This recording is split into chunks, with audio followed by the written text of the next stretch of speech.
Hi, கனவுகள் மெய்ப்படும் viewers எல்லாருக்கும் வணக்கம். எல்லாரும் எப்படி இருக்கீங்க? நல்லா இருக்கீங்களா? ஓகே. சின்ன வயசுல இருந்து நமக்கு நிறைய மாரல் வேல்யூஸ் சொல்லி கொடுத்துருப்பாங்க. ஐயோ, இப்போ என்ன மாரல் கிளாஸ் எடுக்க போறிய எல்லாத்தையும் விட்டுட்டு அப்படின்னு கேட்டிங்கன்னா, இல்லை பயப்படாதீங்க, நான் அதெல்லாம் பண்ண போறதில்ல. அதில் முக்கியமாக ஒரு விஷயம் சொல்லியிருப்பாங்க. என்னன்னா, கொடுக்கணும், மற்றவங்களுக்கு கொடுக்கணும் அப்படின்னு சொல்லியிருப்பாங்க. கொடுத்தா உனக்கு வந்து பிளஸிங்ஸ் டபுள் மடங்கா கிடைக்கும். கொடுத்தா வந்து உனக்கு இப்ப நீ ஒருத்தருக்கு வந்து பணம் கொடுத்து ஹெல்ப் பண்ணினா அது டபுள் ஆகும் அப்படின்னு நிறைய சொல்லி கொடுத்துட்டு இருப்பாங்க. அப்புறம் இன்னொன்னு என்ன சொல்லியிருப்பாங்கன்னா, நிறைய தானம் பண்ணு அப்படின்னு சொல்லியிருப்பாங்க. இப்ப நீங்க பார்த்திருப்பீங்க, நிறைய வேண்டுதெல்லாம் கூட நம்ம கூட வச்சிருப்போம். எப்படின்னா, இது நிறைவேறினா நான் வந்து அன்னதானம் பண்றேன் இத்தனை பேருக்கு. எதனால அன்னதானம் பண்றோம் அப்படின்னு பாத்தீங்கன்னா, அன்னதானம் பண்ணிட்டு நல்லா வயிறு ஃபுல்லா சாப்பிட்டுட்டு பசி அடங்கினதுக்கு அப்புறம் நீங்களாம் நல்லா இருப்பீங்க அப்படின்னு 4 பேர் பிளஸ் பண்ணா நமக்கு ஹாப்பியா இருக்கும், நமக்கு ஒரு திருப்தி கிடைக்கும்ன்றதுக்காக அந்த அன்னதானம் அப்படின்றதெல்லாம் சொல்லியிருப்பாங்க. ஸோ இதையும் தாண்டி நிறைய கருத்துக்கள்லாம் இருக்கும். அதுவும் இல்லாம இன்னொரு தானம் என்ன சொல்லியிருப்பாங்க, உடல் தானம், கண் தானம் அப்படிலாம் சொல்லியிருப்பாங்க. ஸோ இதுல என்னன்னா, இந்த உடல் தானம் கண் தானம்லாம் பண்ணும்போது நம்ம இருக்க மாட்டோம். நம்ம பார்ட்ஸ் எல்லாம் எடுத்துப்பாங்க, பட் நம்ம இருக்க மாட்டோம். அது மூலமா அவங்களாம் உயிரோட இருப்பாங்க. என்னென்ன பார்ட்ஸ் தேவையோ அதை வச்சு இப்போ கண் தானமும் கண்ணில் பார்ப்பாங்க, அதெல்லாம் பண்ணிக்கலாம். ஓகே. ஆனால் இதை நம்ம பார்க்க முடியாது, இந்த பிளெஸிங்ஸ் லைவா. ஆனால் இப்போ நான் சொல்ல போகிற தானம் நம்ம பண்ணோம்னா, நம்ம முன்னாடியே நிறைய பேர் நல்லா இருக்கிறத நம்ம பார்க்கலாம். அதுவும் இல்லாமல் இது நம்மளால ஈஸியாகவும் பண்ண முடியும். ஓகேவா? அது என்ன தானம் அப்படின்னு யோசிச்சுட்டு இருப்பீங்க. ஸோ நிறைய பேர் கெஸ்ஸும் பண்ணியிருப்பீங்க. அப்படி பண்ணாதவங்களுக்கு ஒரு 5 செகண்ட்ஸ் டைம் கொடுக்குறேன். அந்த 5 செகண்ட்ஸில் கண்டுபிடிச்சிருந்தீங்கன்னா வீடியோ பாஸ் பண்ணிட்டு எனக்கு கமெண்ட் போட்டுருங்க. ஓகேவா? 5 4 3 2 1. ஆமாங்க, என்னன்னு நீங்கள் சொல்லியிருப்பீங்க, எனக்கு மைண்ட் வாய்ஸ்லாம் கேட்குது. எஸ், ரத்த தானம். ஓகே. இந்த ரத்த தானம், இதை பற்றி நீ ஏன் இப்போ பேசுகிற ரத்த தானத்தை பற்றி அப்படின்னு கேட்டிங்கன்னா, எவ்ரி இயர் ஜூன் 14 அன்னைக்கு பிளட் டோனர்ஸ் டே, ரத்த தானம் செய்வோர் தினம் அப்படின்னு நம்ம செலிப்ரேட் பண்றோம். எல்லாரும் என்னென்ன டே செலிப்ரேட் பண்றது ஞாபகம் வச்சுக்கிறோம். ஃப்ரெண்ட்ஷிப் டே, அப்புறம் வேற என்ன டே, சிஸ்டர்ஸ் டே, பிரதர்ஸ் டே, என்னென்ன டே, மண்டே டியூஸ்டே தவிர எல்லா டேவும் நம்ம செலிப்ரேட் பண்றோம். இன்னும் உச்சகட்டமா பிரேக்கப் டே, இதெல்லாம் நம்ம செலிப்ரேட் பண்றோம். ஸோ இந்த ரத்த தானம் பிளட் டோனர்ஸ் டேவும் நம்ம செலிப்ரேட் பண்ணணும் அப்படின்றதுக்காக ஒவ்வொரு வருஷமும் ஜூன் 14 இதை ஆரம்பிச்சதுக்கான காரணம், நிறைய பேர் பிளட் டொனேட் பண்றாங்கல்ல, அவங்கள வாழ்த்தணும், அவங்கள செலிப்ரேட் பண்ணணும் அப்படின்றதுக்காக. இன்னொரு விஷயம் என்ன பார்த்தீங்கன்னா, இதை செலிப்ரேட் பண்றது மூலமா நிறைய அவேர்னஸ் கிடைக்கும் இல்லையா? ஸோ அதுக்காகவும் இந்த பிளட் டோனர்ஸ் டே செலிப்ரேட் பண்றாங்க. இது எப்போன்னு பார்த்தீங்கன்னா, 2004ல இருந்து இந்த டேவை செலிப்ரேட் பண்றாங்க, ஜூன் 14.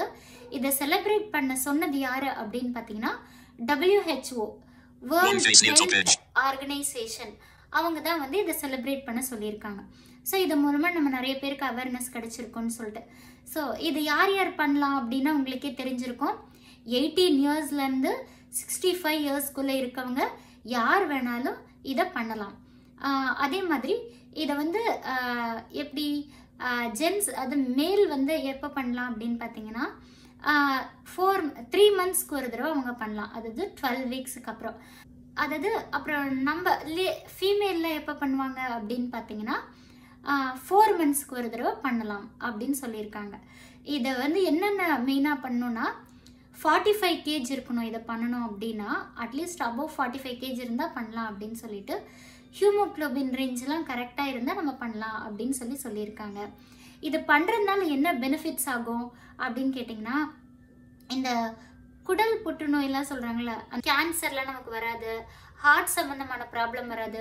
முக்கியமாக இந்த அயன் கண்டென்ட் நமக்கு அளவுக்கு அதிகமாக, தேவைக்கு அதிகமாக, too much of anything is good for nothing அப்படின்னு சொல்லுவாங்கல்ல, அது மாதிரி அளவுக்கு மீறினா அமிர்தமும் நஞ்சு. அது மாதிரி அயன் வந்து அளவுக்கு மீறி இருக்கக்கூடாது. அப்படி போகாமல் இருக்கணும்னு பார்த்தா நம்ம பிளட் டொனேட் பண்ணலாம். ப்ளஸ் நமக்கு கொடுக்க நல்ல சுத்தமான ரத்தம்லாம் உருவாகிட்டு இருக்கும் அப்படின்னு சொல்கிறாங்க. பிளட் கொடுத்ததுக்கப்புறம் 40 நமக்கு அந்த blood வந்து புதுசா உருவாயிரும் அப்படின்றது தான்.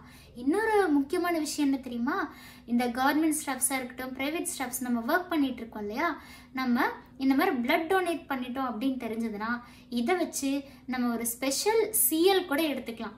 மற்ற நம்ம நார்மலாக எடுக்கிற சிஎல் கணக்கு வராது, இது வந்து ஸ்பெஷல் சிஎல்லாக நமக்கு கன்சிடர் பண்ணி லீவ் கொடுத்துருவாங்க. ஸோ அதையும் நம்ம என்ஜாய் பண்ணிக்கலாம். இன்னொரு விஷயம் என்னன்னு பார்த்தீங்கன்னா, இப்போ எந்த விஷயம் கொடுக்கறதுனாலும் இந்த காஸ்ட்னு பார்க்குறது, இந்த ஜாதி அதை பார்க்கறது ரொம்ப அதிகமாக போச்சுங்க. என்னன்னா இவங்களுக்கு மட்டும்தான் நான் கொடுப்பேன், இவங்களுக்கு மட்டும்தான் நான் கொடுக்க மாட்டேன் அப்படின்னு சொல்லிட்டு அதையும் பார்த்து தான் கொடுப்பாங்க. நிறைய விஷயங்கள் அதெல்லாம் இப்போ கூட இருக்கு. என்ன 2024 வந்து இதுவும் நடக்குதுன்னு பார்த்தா ஒரு சில இடங்கள்ல நடக்குது. ஆனால் இந்த ரத்தம் மட்டும் கொடுக்கும்போது ஐயோ இந்த காஸ்ட் உள்ளவங்க கொடுத்துட்டாங்க நான் வாங்க மாட்டேன், ஐயோ இந்த காஸ்ட் உள்ளவங்க கொடுத்துருக்காங்க இந்த பிளட் என் உடம்புல ஓடவே கூடாது அப்படின்னு இதுக்கு மட்டும்தாங்க ரெஸ்ட்ரிக்ஷனே கிடையாது. ஸோ பிளட் அப்படின்ற ஒரு விஷயம் இப்படி மோஸ்டா ஒரு விஷயத்த பிரேக் பண்ணியிருக்கு, காஸ்ட் அப்படின்ற விஷயத்த.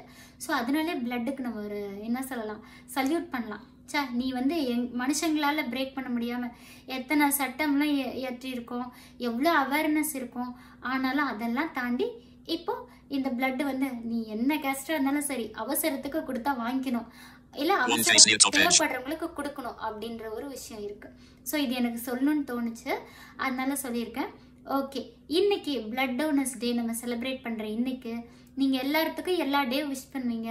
முக்கியமா சில பேர் இந்த good morning good night message ஒரு 300 பேர் 400 பேருக்கு அனுப்புறவங்களாம் இருக்காங்க. அதோட சேர்த்து இதையும் ஹாப்பி பிளட் டோனர்ஸ் டே அப்படின்னு அனுப்புங்க.